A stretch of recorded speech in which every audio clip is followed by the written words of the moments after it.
18 மணி நேரம் டிராவல் பண்ணக்கூடிய ஒரு ரயில்.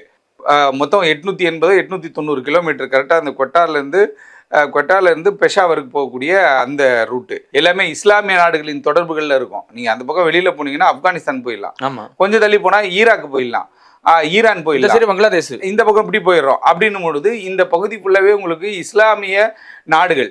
அப்படி இருக்கும் பொழுது இதில் எங்கேருந்து யார் வரா எப்படி போகிறான்ற ஒரு கட்டுப்பாடே கிடையாது. இப்போ நீங்களே பார்த்தீங்கன்னா இப்போ இந்தியா நேபாள் எல்லையில் வந்துட்டு எவ்வளோ தடைகள் போட்டாலும் கூட இன்றைக்கி ஊடுருவல் இருந்துட்டு தான் இருக்குது. இவ்வளோ எக்யூப்டாக இவ்வளோ டெவலப்டாக இருக்கும் பொழுது, அப்படி சூழ்நிலைகள் இருக்கும்போது பாகிஸ்தான் பொருளாதார ரீதியாகவும் அங்கே அடிக்கடி தொடர்ச்சியாக பிரச்சனைகள் வெடிகுண்டு வெடித்து கொண்டு இருக்கிறது. ஒரு பக்கம் அரசியல் சூழ்ச்சிகள், அரசியலில் பல்வேறு குழப்பங்கள் இருக்குது. ஒரு பக்கம் கனிம வளங்களை என்ன பண்ணுறாங்கன்னு கேட்டால் சீனாவுக்கு கொடுத்துட்டு இவங்க பாட்டுக்கு ஒரு அமௌண்ட்டை வாங்கிட்டு, ஏற்கனவே உங்களுக்கு தெரியும் அதனுடைய வேல்யூ ஒரு 1 லட்சம் கோடி இருக்குன்னு வச்சுக்கோங்களேன். இவன் 25,000 கோடி கொடுத்துட்றான்.